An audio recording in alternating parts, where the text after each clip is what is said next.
الله الرحمن الرحيم سبحانك لا علم لنا إلا ما علمتنا إنك أنت العليم الحكيم. المطلب السادس الدر الثمين في عدم مجيء العلماء إلى السلاطين. طالبانو یو بل ادب د علم دادا چې علما به بادشاهانو ته نه ورځي، علما به بادشاهانو ته نه ورځي، د خانانو دروازو کې به نه درېږي، ځکه علم چې دا یو لوی عزت ده، علم یو کمال ده. نو علم به ذلیل کوي نه، علم به په خپل هیبت پرېږدي. علم دی که د خانانو دروازو ته وروړ نو له دې سره د علم اهانت راځي. علماو دپاره یو ادب دا ده چې علم به د خانانو د بادشاهانو دروازو ته نه راوړي. طالبانو په دې اړه باندې علماو کتابونه جوړ کړي. ما سره 2 کتاب شتون لري، یو د علی قاري صاحب کتاب د ډېر ښه کتاب د داوم، بل د امام سیوطي صاحب کتاب ده ما رواه الاساطین فی عدم مجیء العلماء الى السلاطین. دا ډېر ښه کتاب د طالبانو، ما رواه الاساطین فی عدم مجیء العلماء الى السلاطین. دا ډېر خوندور کتاب د ډېر ښه شیان پکې دي. نو غواړم چې د دې کتاب نه یو څو خبرې درته وکړم. طالبانو امام سیوطي په خپل کتاب کې نقل داسې کوي، وی جمهور علما وی چې پاچا ته ورتلل د عالم دپاره ناروا دي. عالم به بادشاه ته نه ورځي، که غوښتلی وي او که یې نه وي غوښتلی، که مصلحت دیني دپاره وي او که غیر مصلحت وي، پاچا به هغه ته نه ورځي، عالم به بادشاه ته نه ورځي، که غوښتلی وي که خپله ورځي، که مصلحت دیني پکې وي او که نه وي پکې نه به ورځي. امام بیهقی رحمه الله له سفیان ثوری نه نقل کوي،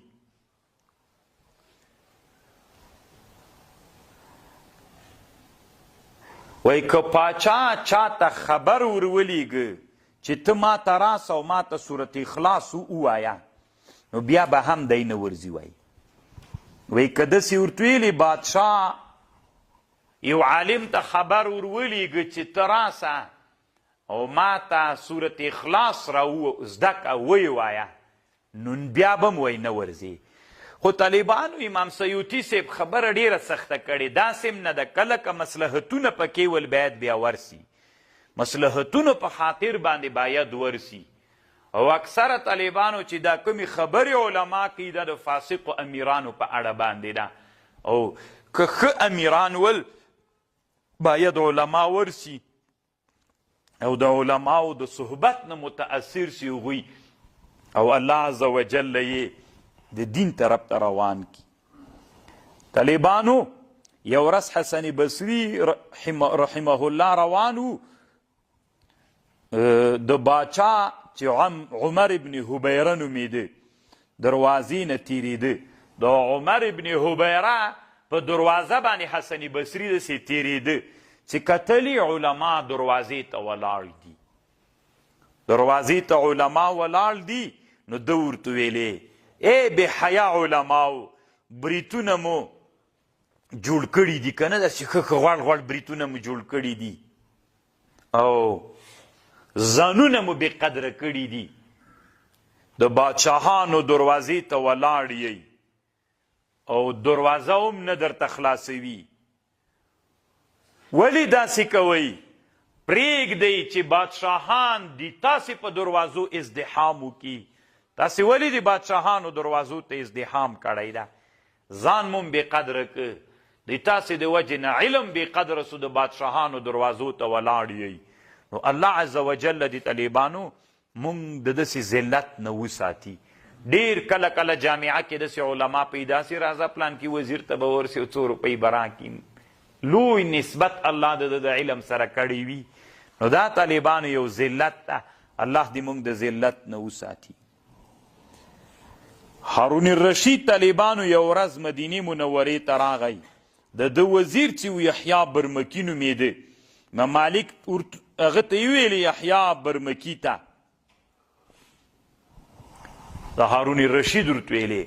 مدینې منورې ته راغی یحیی برمکي ته ویلې وی ورسه لاړ سه ما ته امام مالک راوله او ورته ووایه چې کوم کتاب تا جوړ کړی ده چې موطا نومیږي هم در سره راوړه. یحیی برمکي ورغی امام مالک صاحب ته او امام مالک صاحب ته یې ویلې چې هارون الرشید غواړي چې ته یې ورې ورته راسیه او وایي چې موطا هم راوړه. امام مالک صاحب ورته ویلې العلم یزار ولا یزور. العلم یزار، علم ته خلق زیارت ته ورځي، علم دی چا زیارت ته نه ځي. مطلب دا ده چې زه نه درځم. دا خبره طالبانو په یحیی برمکي بده ولګېده. هارون رشید ته بیرته ورغی او ورته ویلې چې امام مالک صاحب وایي چې علم چاته نه ورځي، علم ته به خلق ورځي. هارون رشید چې دا خبر واورېده نو امام مالک یې په زوره راوغوښته. قاصد ته یې ویلي چې ورسه په زوره یې راوله. چې امام مالک صاحب ورته راغی نو امام مالک صاحب طالبانو ورته وویلې وی ای هارون الرشیده اول هغه کس نسې چې زیاده علم وکړي، یعنې اولینی کس د تاریخ په هغه کې داسې ونه لیکل چې ګوره چې زیاده علم کوي. زه خو دې راوستم یا به مې مړ کوي یا به مې وهي، خو په تاریخ کې به دې نوم داسې ولیکل سي چې زیاده علم یې کړی وله.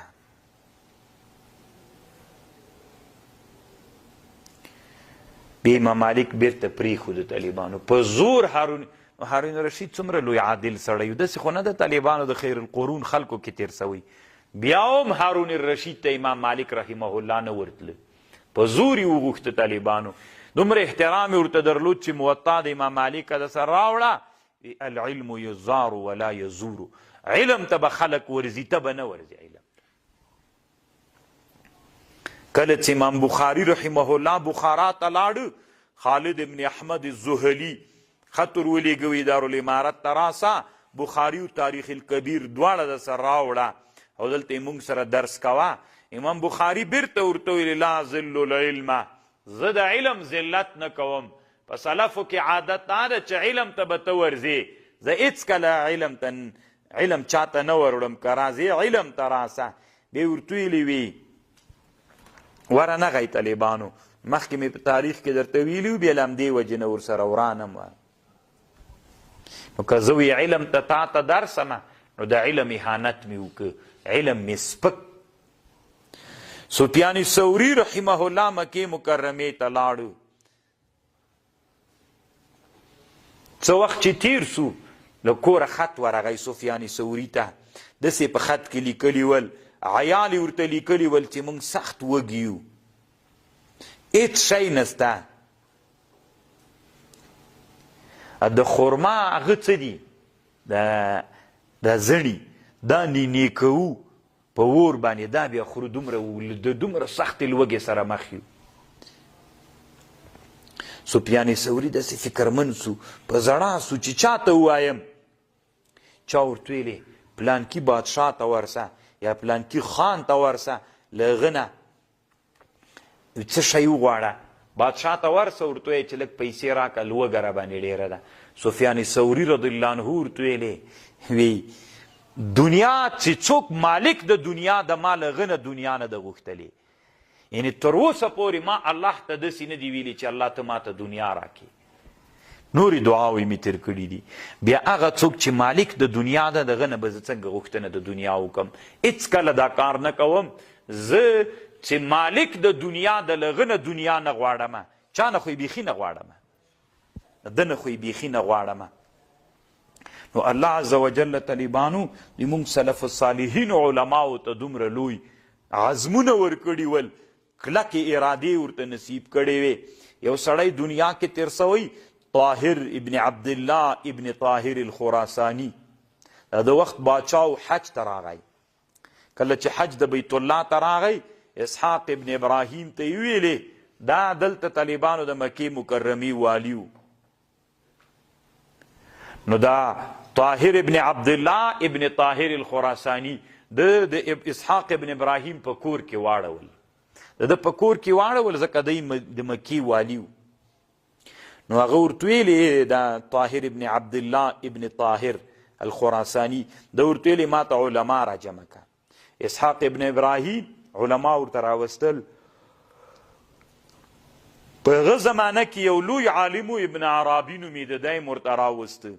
ابو النصر په نامه بل ډېر علما یې ورته راوستل. دلته یو عالم علامه ابو عبیده نومېده، ابو عبیده قاسم ابن سلام. ده ته یې چې وویلې چې ته راسه، اسحاق ورته ویلې اسحاق ابن ابراهیم د مکې والي. نو هغه ورته وویلې چې زه نه درځمه.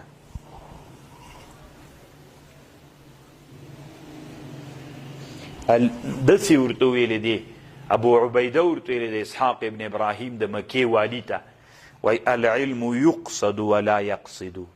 علم ته به قصد ورکوې، علم به د چا قصد نه کوي. نو اسحاق ابن ابراهیم چې د مکې والي و چې دا خبرې ورته وکړه، بده پې ولګېده. نو چې بده پې ولګېدله، دلته دغه خراسانی دا لاړو له دې جینه.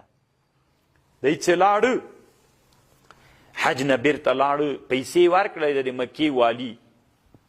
د مکې والي 2 روپۍ علماو ته هدیه غوندې ورکړې وه، یا تنخوا وه 2 زره د مشرانو علماو ته 2 زره درهمه ول. نو هغه ته یې ونه ویلې چې پلانکی عالم مې راوغوښته رانغی، هغه ته یې بیخي حال ونه ویلې. د خراساني ته د اسحاق ابراهیم چې لاړه، ټول علماو ته 2 زره روپۍ ورکړې، ده ته 1 روپۍ هم ورنه کړه. چې ولې ما ته وویلې چې بادشاه ته نه ورځم. نو عبدالله ابن طاهر ابن عبدالله ابن طاهر الخراساني ته بیرته خط ولي، ورته ویلې چې پیسې مې تقسیم کړلې 2 زره، خو پلانکي عالم ته مې ورنه کړې، ما تا ته ویلي نه ول. هغه مې چې راوغوښته د تا ملاقات دپاره، هغه د تا ملاقات نه منع راوړله. وی داسې راته ویلې چې العلم یقصد ولا یقصد.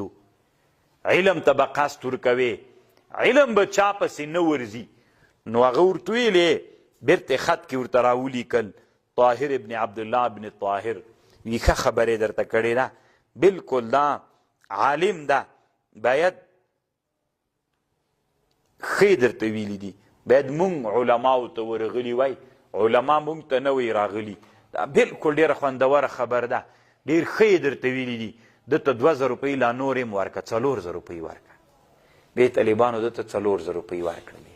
کله کله چې الله عز وجل د علماو نه غیرت نصیب کی، بې طالبانو الله عز وجل رزق طالبانو باچا سړي ته ورکوي که رازق الله ده، اسباب سړي ته برابروي که نه. نو طالبانو علم یو عزت ده، علم یو جوهر ده، علم د الله عز وجل صفت ده. نو د الله عز وجل د دې لوی صفت طالبانو باید علم کې څوک وکوي، ساتنه یې وکوي. دنیا الله درکوي، کله مو چې علم کې رضا د الله مقصود ولا، الله عز وجل علم په رښتیا باندې درکوي. مقاتل ابن صالح الخراساني د یو عالم تیر سوی، دی وایي زه د حماد ابن سلمه سره ناست وم. مقاتل ابن صالح الخراساني دی وایي زه د حماد ابن سلمه سره ناست وم په مجلس کې. دروازه وټکېدله، یو وړه نجلۍ ورووتله، د حماد ابن سلمه د کور وړه نجلۍ ورووتله. ای خوانه چې بیرته راغله، خط یې راوړ. دا خط چې و د محمد ابن سلیمان الهاشمي د کوفې او د بصرې والي و، ده دا خط راوړ. نجلۍ چې خط راوړ، په کې لیکلي ول چې په دارالامارت کې یو مسئله پیښه ده. محمد ابن سلیمان الهاشمي ورته لیکلي ول که ته یې ورې دارالامارت ته راسې. نو ده ورته خپلې وړې نجلۍ ته مقاتل ابن صالح الخراساني وی و دې وړکۍ نجلۍ ته یې ویلې چې ته ورسه هغه راواخله، دا رنګ راواخله. رنګ یې چې راواخیست، حماد ابن سلمه د خط په شا ورته ولیکل وعلیکم السلام اما بعد. پس له دې داسې ورته ولیکل دی تا علم ته ضرورت ته که د علم تا ته ضرورت ته؟ که د علم تا ته ضرورت وي نو بیا به درس او که د تا علم ته ضرورت وي نو بیا ته راسه ما ولې غواړې؟ دومره جرأتمن جواب طالبانو. هغه ورته ولیکل وی صحیح ده. او بلې دا ورته ویلې چې راځې تنها به راځې، ډېر پوجونه او عسکر به ځان ته نه راولې چې بیا زه مشهور کېږم، تنها به راځې. بس طالبانو دا مقاتل ابن صالح الخراساني وی زه ورسره ناست وم چې کتل مې دروازه وټکېدله. دروازه قاصد ته یې خط ورکړ، قاصد لاړ، لږ وروسته دروازه وټکېده. دی ښه پوه سو چې د بادشاه دروازه ټکېدل دي، خو دی ورجګ نه سو. او وړې نجلۍ ته ویلې ورسه. چې ورغی طالبانو نو نجلۍ بیرته راغلی وي، سړی د محمد ابن سلیمان الهاشمي نومیږي. نو بیا یې ورته ویلې ورته یې راځه چې راننوت. طالبانو مجلس یې ورسره وکړ. چې مجلس یې ورسره وکړ ډېر خوند یې ورکړ. د هغه ورته وایي محمد ابن سلیمان الهاشمي حماد ابن سلمه ته وایي ما ډېر علما لیدلي دي، خو ته مې چې ولیدلې په زړه کې مې یو هیبت پیدا سو. ولې؟ نو ده ورته حدیث ته رسول علیه السلام ویلی ان العالم اذا اراد بعلمه وجه الله هاب منه كل شيء. کله چې د عالم په علم رضا د الله وي، رښتیانه د الله د دین مقصد وي، هاب منه كل شيء، هر شی به له ده نه ډارېږي. واذا اراد به ان یکثر به کنوزه، او که عالم مقصد دا و چې دا د دین علم د دې لپاره استعمال کی چې خزانې پې ډېرې کي، هاب من کل شی، دی به له هر چی شي نه ډارېږي. خیر د طالبانو دا دنیا د تجربې دنیا هم ده. داسې ځان سره فکر وکئ، یو ورځ داسې ځان سره فکر وکئ چې د پلانکي عالم آثار په سړي ظاهره کیږي چې د پلانکي عالم له علم نه رضا د الله ده که دنیا ټولول دي باندې دی چا چې له علم باندې دنیا ټولول وي هغه له هر چی شي نه ډارېږي. او کم عالم چې الله د ده مقصد د علم نه رضا د الله وي، ده نه هر شی ډارېږي.